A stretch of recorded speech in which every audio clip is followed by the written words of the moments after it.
Come on, ref, take a break on your own time. Come on, Cheech. Come on,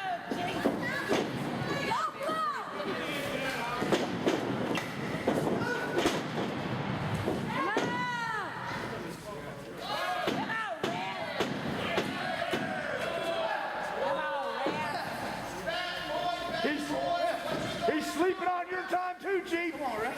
He's kicking. Come on. Hey, you're not hurt.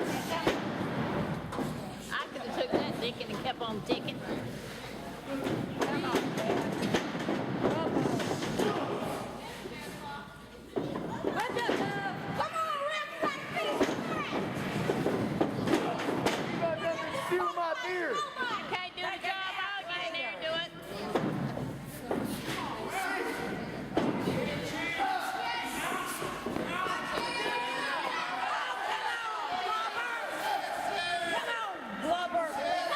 Get him, Sean.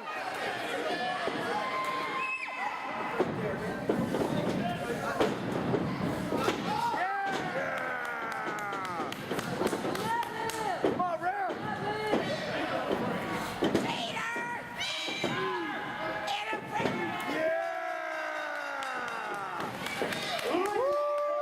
Here is your winner, the new NWA Gargoyle Heavyweight Champion.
This is Gargoyle and Cheech, front row Fanatics. We got an exclusive going on. Michael Patrick, your new NWA Gulf Coast Heavyweight Champion, and the Heartbreak Express. We're following back to the back. Let's go.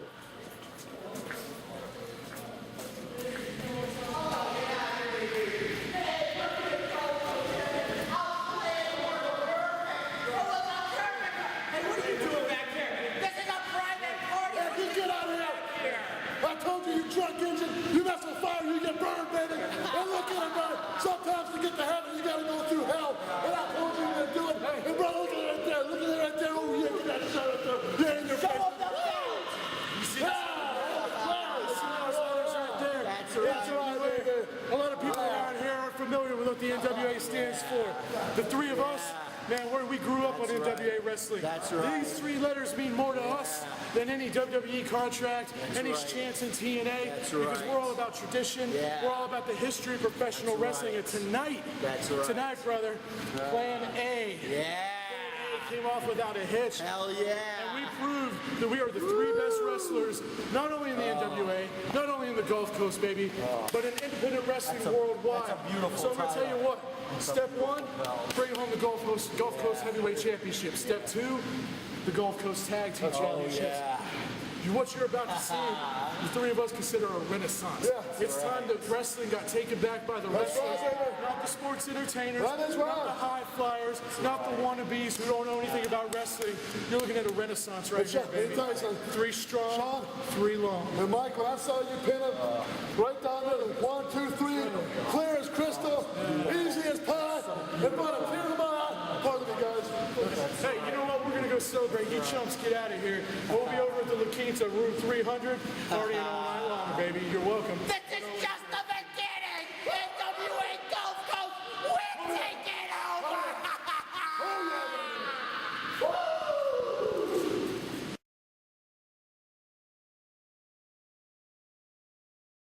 Gulf Coast independent wrestling fans, welcome again to another fantabulous, fantastic, ultra cool episode of the Front Row Fanatics. I'm the Gargoyle and I'm hanging out with my tag team partner and I'm drinking in honor of the most interesting man in the world here. Cheech, give me some of that. Yeah. And tonight we are going to be doing a review of the NWA Gulf Coast that took place in Panama City, Florida at the 19th Street Boys and Girls Club on August 13th of 2011. And with that being said, I'm going to turn it over to my tag team partner, the most interesting man in the world, Cheech.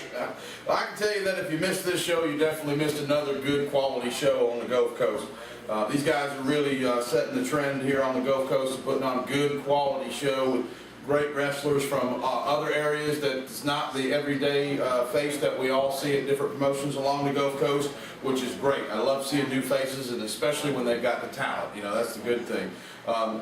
This show was actually, most of it was a tournament type matches to head off to the first winner of the tournament was going to be the first Gulf Coast Wrestling Heavyweight Champion. So a lot of these singles matches were pertaining to the tournament, and we'll talk about that more as we go on. But the first match to start that tournament out of the evening was Bobby Fonta versus Michael Patrick. Bobby Fonta is from South Florida, who you've seen before. I've never actually seen him. The dancing machine, baby. Peanut butter jelly, peanut butter jelly. Yeah. That was awesome, man. It was awesome.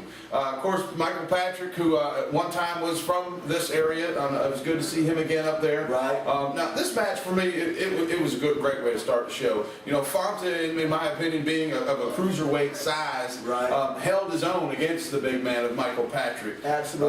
Which was really interesting to see these two go at it head to head. Because the first time I seen Michael Patrick was up against some big fellas. So seeing this was quite an interesting match.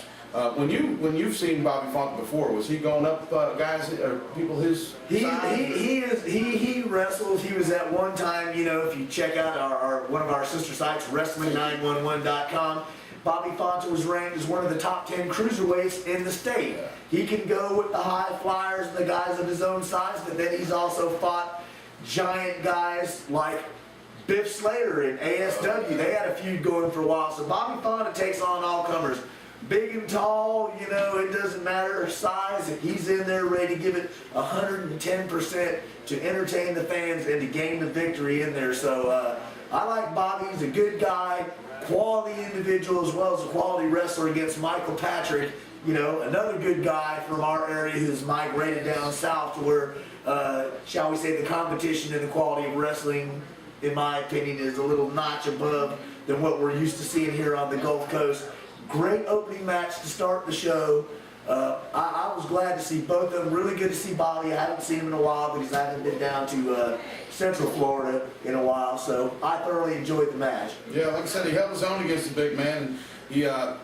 Michael Patrick did end up getting the win with a fisherman buster for the 1-2-3. It was kind of like, almost like a reversal that they did. Bobby Fonte was throwing him off the ropes, and then Michael Patrick kind of did a little reversal, grabbed him, and did the fisherman buster, and it was over just that. Bam! Dropped Bobby on his melon, and 1-2-3. Michael Patrick got the Duke and advanced in the first opening match of the Gulf Coast Heavyweight, NWA Gulf Coast Florida Heavyweight Championship Tournament. So he'll continue on with a tournament later on in the show. Which brings us up to the second match of the evening, which was Jake Slater, who we've seen from the first show. It was good to see him, greaseball. Versus one of my favorites that I've seen is Vordell Walker. He really is exciting to watch in the ring, and I like seeing him. These two, they went head-to-head pretty well, and they meshed well with each other in the ring. The match did end up as a double count-out disqualification, which kind of eliminated them from the tournament, which in a sort of way, they mentioned it that possibly this would give Michael Patrick a bye into the tournament, which it did. So that kind of helped out Michael Patrick. But, honestly, in all honesty, I would have liked to have seen Vordell Walker kind of, excel up into that and be in the running. Absolutely. Vordell Walker is a quality wrestler. And I say wrestler, he travels all over, not just Florida, Georgia, Alabama, Mississippi, Maryland, you name it. Vordell Walker travels there against Jake Slater, a guy that I've seen in a few other promotions besides here in NWA, Florida Gulf Coast. The fans were giving him the greaseball chant. He was copping the heat with his manager, the mastermind there, And Vordell Walker, he's a stud. He's been in TNA, he's been in Ring of Honor. He's a top-notch quality wrestler. And I say the word wrestler. He looks the part, he acts the part, he can deliver it in the ring. After his exciting match against former NWA lightweight or light heavyweight champion Craig Classic at the inaugural NWA Gulf Coast show, he follows it up with another exciting match against Jake Slater, who's a tough guy, wrestles a lot in Georgia and all over the state of Florida. Like you said, I would have liked to see Vordell get the Duke in advance for the chance to become, the new NWA. Not first, they've reinstated this belt. It's been inactive for quite a while, for 20 years or so, I believe. I'm drinking some Dos Equis for the most interesting man in the world here tonight. I could be wrong, but this title has been inactive for a while. So, they're bringing it back up. NWA is coming up, trying to start all over in the state of Florida, coming up here on the Gulf Coast. They're bringing back this belt. They're going to be bringing back some NWA Gulf Coast tag team belts and an NWA Gulf Coast light heavyweight or junior heavyweight or cruiserweight, whichever they choose to call it, belt also, Ended up in a double count out, DQ draw, both guys eliminated. Love some Vordell Walker. The greaseball, what can you say? So, and these two, hopefully they will be regulars at the show, because both of them, whether you like them or hate them, they really are quality wrestlers, and they just, they know what they're doing and they do it well. So look forward to seeing them again.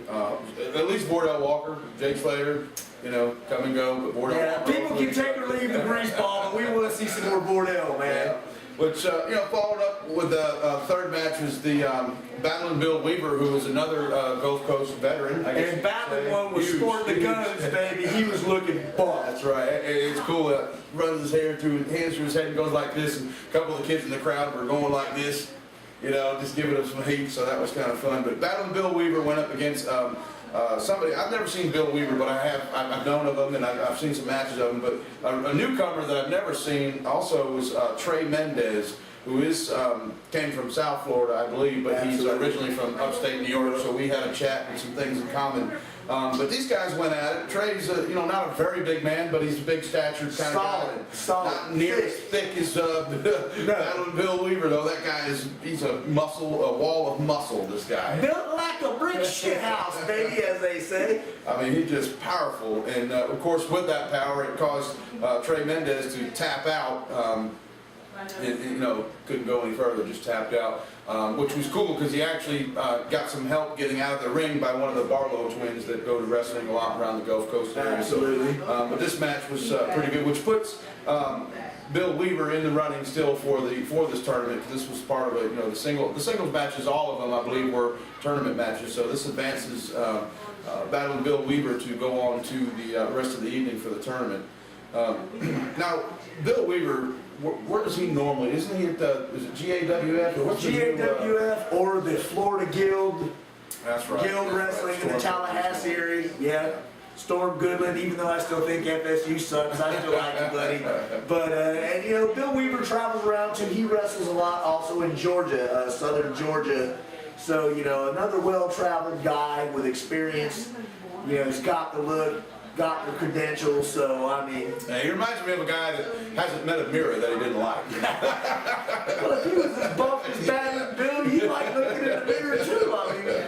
He's definitely a big guy. And hopefully we'll get to Tallahassee. We really need to make our way up there sooner or later and check out one of them shows up there and catch him at it as well. But the next match coming up was none other than Chief Little Bear versus Victor Crew. I was very surprised to see Victor Crew at this show, but you know, not to take anything from him, but it just, you know, he's just not one of my favorite wrestlers as far as. I want to know who the hell he bribed to get into this tournament. That's all I got to did say. something else too, but we're going to keep friendly here tonight. So Absolutely, absolutely. But you know, they went at it for a fairly good time. Crew actually missed an elbow from the top rope coming down on Chief, and of course, Chief being the veteran and good as he is, he capitalized on that and basically rolled him over for the pin, 1, 2, 3. Which of course carries Chief Little Bear into the running, and Victor Cruz out. So you've got, as of right now or so far, you've got Michael Patrick, Battling Bill Weaver, and Chief Little Bear advancing to the tournament. Everybody that's lost has gone out of it, and of course Jay Slater and Gordell Walker were both DQ'd, so they're both out of it. So the next match coming up in this running is royalty, baby, Nathan Crown versus Justin Overstreet. And if you ain't down with the Crown, get your ass out of town, baby. There were some Crownaholics in the house besides us that made that long road trip to Panama City there. It was good to see some solid support behind the Royal one. So, hey, you know. It's good to see him there, though, too, because I am a Nathan Crown fan, whether he's a heel or whether he's baby. Just, you know, he knows what he's doing in the ring, and it's just enjoyable to watch him, and he just, you know, gets it riled up. I would have liked to have seen him go against somebody a little different than Overstreet. I'm not going to say better, but just a little different than Overstreet. And as well, this match must not have been in the tournament. Right. Because neither one of them advanced. So this must have been one of the singles matches that actually wasn't in the bout for the tournament of the belt. And you know, and there may be reason behind that. You know, as Gargoyle mentioned, they're coming up with either the junior or the light heavyweight belt, and this may be, you know, a prelude to that. Yes, So. exactly. But basically, Justin Overstreet was on the outside of the ring apron, jumped in over the rope, and basically tried to curl him over, and Crown, being the veteran, reversed it on him and got the pin, got the win, 1, 2, 3. It was real quick. Now, there's a little controversy over this. Not sure if somebody paid the ref or what happened, but there's a little controversy over this because Overstreet's legs, feet, legs, ankles were basically hitting the rope on the pin. Now, I don't remember seeing that, but that's just what I'm hearing, of course, with all these Check out the video, you know, we of the front row like to party some while we're at the show, so, you know, I'm not going to call Justin Overstreet a liar. You know, videos there.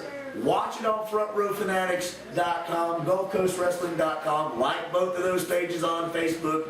Visit the sites, you know. But for me, what was intriguing was seeing Justin Overstreet as a heel. Yes. 99% of the time, he does the face. Yep. And you know, and I must give the man props. I tease him a lot, I rag him a lot like other people, but he had some good heel heat going, you know. There was a fan there that stayed after the show for an hour trying to bust into the locker room wanting to beat his ass because Justin Overstreet was talking some smack and he had the heat fired up. But in the end, you know, the cream rises to the top in wrestling royalty. Nathan Crown That's right. got the Duke 1, 2, 3 there in his debut at NWA Gulf Coast. Now, I also heard that for him to get out safely, he had his own protection he brought with him, which was none other than Mackenzie York. So he had his own protection on his way out to the parking lot. So. Mackenzie York Security Services, baby. She wasn't scared, man, but what can you say? So with that being said, we're going to take a short little break, and we'll be back in just a moment.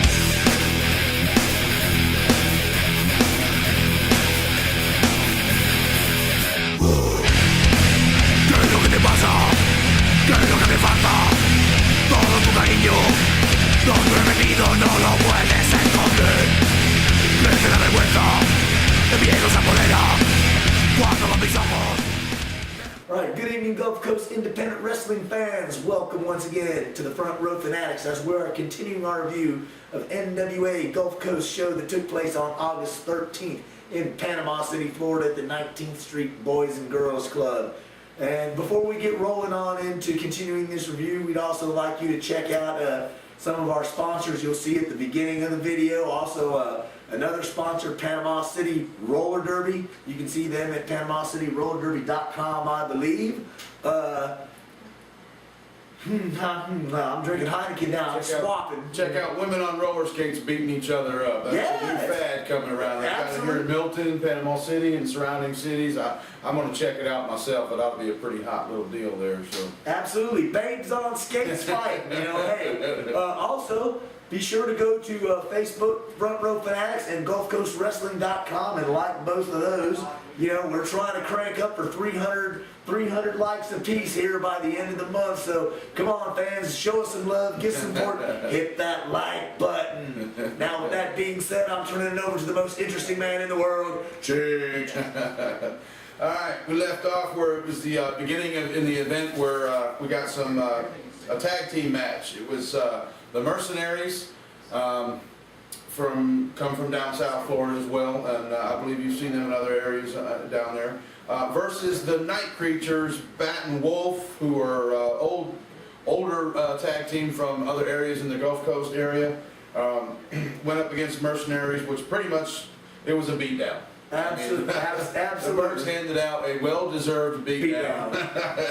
Pretty interesting. They went back and forth for quite a while. It basically ended up in a double count out. Both of them got counted out, and the Mercs just proceeded to beat the hell out of them.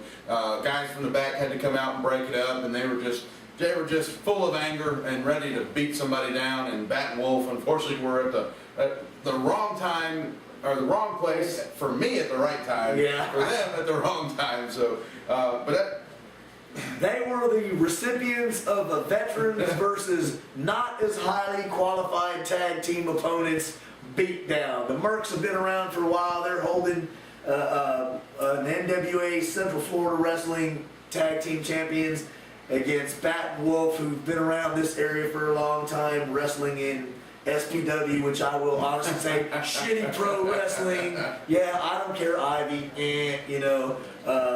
They didn't belong in the ring with the Mercs. The Mercs got tired of it, and they basically kicked their ass, you know. Simple as that. Bing, nay, there goes another Heineken can in the garbage can there, baby. Other members of the studio audience here. They even cut a promo at the end of the match. You watch the footage of, you know, a team of their caliber going up against Bat and Wolf. It was just nonsense. You know, they pretty upset about the fact that they had to go up against them. You know, they're basically saying that they're experienced and they're veterans and the caliber of what they can do, and somebody has the nerve to put them up against, you know, maybe a less talented, you know, team, which, you know, I can't say I blame them. You know, they want like they said, if they wanted to stay home and beat some, you know, some green dicks or some jabronis, they didn't have to drive 7 hours from Central Florida to do it. So, you know, and I'm not trying to be overly critical of Bat and Wolf, but hey, you know, video says it all. You Watch know? the footage, you'll see exactly what we're talking about. Hey, there's a beer thief. I said, get out that cooler, beer thief. So, you know, if they're going to be in the running, which, you know, for a tag team belt, the Gulf Coast Wrestling heavyweight tag team belt, they certainly don't need to be going up against somebody like the Night Creatures, who are, you know, not even should be in the running. You know, No. You know, we don't know that they are, which I would hope they're not. But you know, I kind of see where they're coming from, and they took out their frustrations on Bat Wolf as well deserved. So. Absolutely. You know, and I'm one to call it like I see it. You know, and Bat Wolf have been around for a long time. They've been the subject of multiple threads on the old Gulf Coast Wrestling Forum, you know. And I'm sorry, they're not NWA caliber tag team wrestlers. Yep, I agree. Simple as that. They didn't belong in the ring with the Mercenaries. They don't belong in the ring with the Heartbreak Express or whoever else they're bringing. You know, all I can say for Bat Wolf is keep working, keep training, you know, do the best to make yourself better, but right now, you're not in the league of these guys, you know. And in my opinion, I'll go as far as saying that if they deserve to be in the ring, it's with a wrench or a broom. That's about it on those two guys. Which brings us up to the next singles tournament for that Gulf Coast Wrestling heavyweight belt, which pitted up Chief Little Bear versus the big man battling Bill Weaver. Like we said before, the guy's huge. He's proud of what he's done to his body. It's a hard work, and he's not afraid to show it. And you got Chief Little Bear, who's a veteran on the Gulf Coast, and probably even been more than the Gulf Coast. I don't know specifics, but I'm sure he's been there, been traveling in the past. Basically, which was usually goes the other way, but actually Little Bear had battling Bill Weaver tapped out from the STF from Chief, so that was a little bit shocking. Yeah. Shocking. The power that Bill has, he's usually the one causing the tap out. So Chief did get the better half, but you know, Bill, you know, he did most of the majority of the beating on the match. Absolutely, he dominated the match, but Chief, being the wily veteran that he is, shows that those ring smarts, and that's it. Ended up applying the submission hold upon battling Bill Weaver, though I think there was a little bit of shabby officiating there, you know, causing the battling one to be eliminated out of the tournament for the Gulf Coast Heavyweight Championship belt. So Little Bear moves on. Bill was pissed, but being the gentleman that he is, he left the ring, and he will live to fight again another day. So you know, which worked out good for Michael Patrick because he got that bye. So that leaves, you know, in the last of the tournament is the determining factors: Chief Little Bear versus Michael Patrick. But after that, it was the tag team bout that came up, which was the Heartbreak Express versus Chip Day and Frankie Valentine. Now, I haven't seen the Heartbreak Express together. I've seen Phil Davis, which is half of the Heartbreak Express. Fabulous Phil. He tagged with Michael Patrick at the inaugural show. But this time he teamed up with his partner, which is Sean Davis. Superstar Sean. Sean Davis. And they went up again, Chip Day and Frankie Valentine, which was a really good match. I mean, these guys put on a heck of a match. Good show. They're really entertaining, as well as can really move and work in the ring as well. Phil Davis is a very good technical wrestler, and Sean is just, you know, he really adds that. He adds that ultimate heel, get on your nerve, drawing the heat from the crowd, you know. And the Heartbreak Express's credentials speak for themselves. They've been FIP champions. They've been in, I believe, in Ring of Honor. They've been in Puerto Rico and Mexico and Panama and Japan, and you know, they're a well-traveled professional wrestling tag team against these two young guys, Chip Day and Frank Valentine, who are two athletic guys who put on a good battle against these guys. Yeah, they're impressive. But you know, in the long run, the experience factor and the familiarity of being a tag team as the Heartbreak Express, you know, have been for quite a while. They ended up getting the win, well deservedly so. Yeah, Valentine actually went for the roll-up on Phil Davis, but he reversed it. We'll leave it at that. That's right. 1, 2, 3 pin. Damn right. Fabulous Phil, baby. Woo! Got the dude.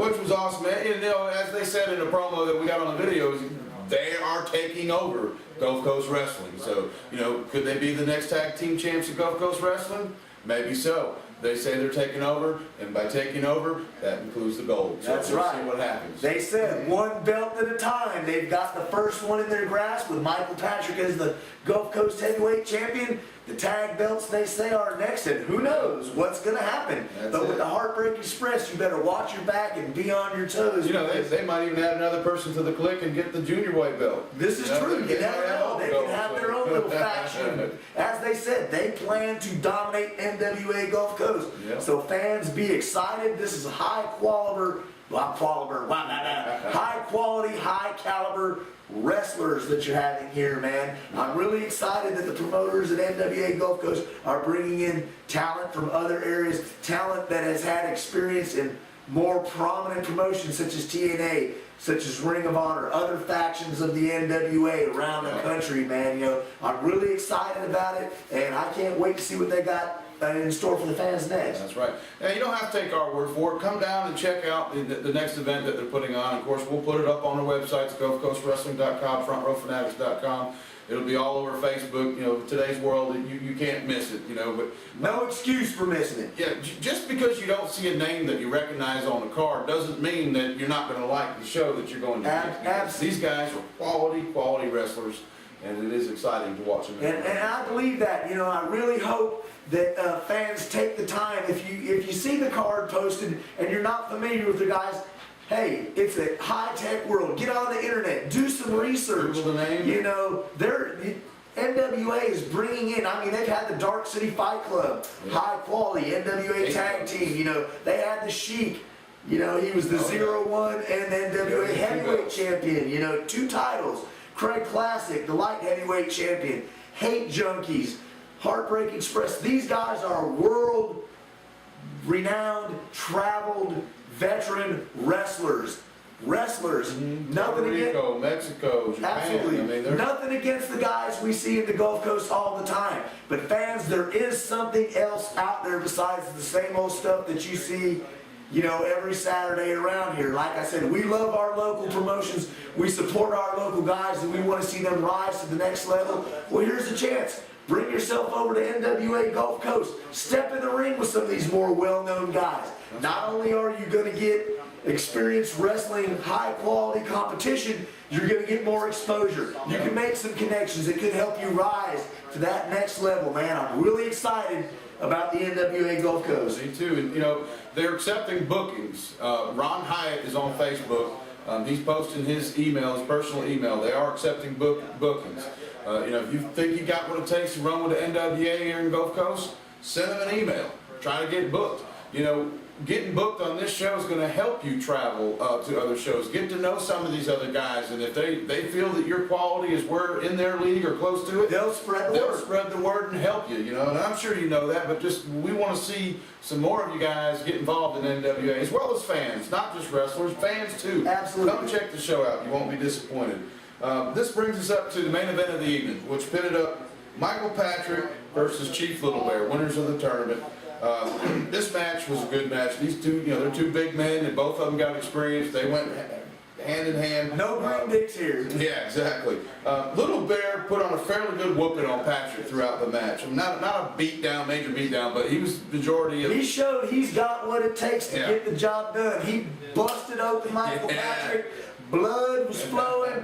You know, I mean, it was a good old school wrestling match with some blood, with some action, with some mat technique. Yep. You know, it was a good combination of everything. Yep, that's right. And along this battle, the ref got knocked out, so he was basically on the mat, laid out.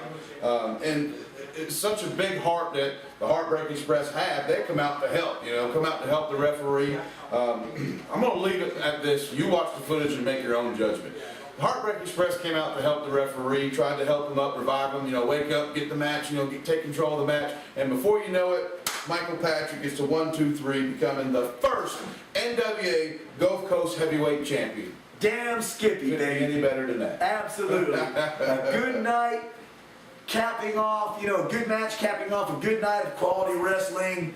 I enjoyed the hell out of myself, you know.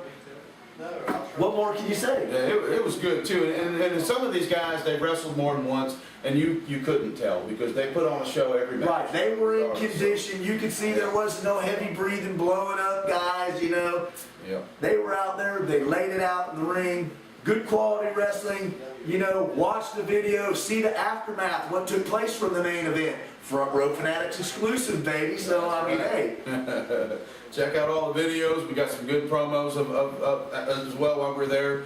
And to some of the other promotions that want to do the same thing, you know how to get a hold of us. Let us know if you want to do it. We're here for you. Just let us know. We'll be there. That's right. We are here to help promote indie wrestling in the Gulf Coast. The good people at the NWA Gulf Coast, they work with us. You know, pretty much, I don't want to say give us carte blanche, but they allow us to do what we like to do and also to help them and help put their promotion and the wrestlers over. That's what we're there. We don't think we're special. We don't think we're great. We want to help wrestling grow and get the respect that it deserves along the Gulf Coast. So we're here to help. You see us at the show. You know how to get a hold of us. Facebook, email, Front Row Fanatics, GulfCoastWrestling.com, yabba, yabba, yabba, yabba. You know the spiel. Get up with us. Get up with us. That's right, and these guys are true professionals. The majority of them came up to us and told us what they wanted, and we did it and helped them out. Absolutely. And it was a lot of fun, and I'm glad that we could be a part of it. If any of you guys need anything, you want any extra footage, anything at all that we can help you, you guys know how to get a hold of us, and we'd be glad to help. So, with that being said, this show was a lot of fun. Look forward to the next one next month, and we'll get it posted up, and hopefully the card is equal or better, which, you know, by the looks of things, they are getting better each show so far. Hope we keep going that way, and we look forward to seeing other promotions on the Gulf Coast as always. And but before we go, you know, I don't want everybody to think that everything is just hunky-dory, you know, roses and everything, because people say, well, you're sucking these guys' ass or whatever. There's a few negatives that I'd like to point out from this show. The inaugural show had Mr. Hollywood Shannon Rose as the ring announcer, okay? Well-known guy, ring announcer, manager, personality extraordinaire, okay? He was not at this show. They had a young guy doing the ring announcing. He was doing it from the side. No, that's got to go. If you want to be the ring announcer, you need to be in the ring before every match, introducing the participants, you know. Be a ring announcer. Don't sit off the side. And another thing, at the end in the main event, you might hear a little bit of commentary, live commentary from the side. Live commentary sucks. Save it. If you're gonna make a DVD, do the commentary on the DVD, but the live, the people can't hear you. The crowd's yelling. There's all kinds of music going on. The live commentary ain't gonna fly. So, you know, there are a few technical difficulties this show that weren't from the first show, that didn't detract that much from the overall quality. But, you know, I don't want people to think all we're going to do is come up here and talk good about these people. I tell it like it is. Those were the bad things about it. But other than that, good quality card, good building, good food. Hey, look, Vince McMahon, stop calling us, goddammit. We don't want nothing to do with you. You know? And it's Jake Slater, not Jack Slater. So Yeah. get your notes right. Absolutely. Say the names correctly.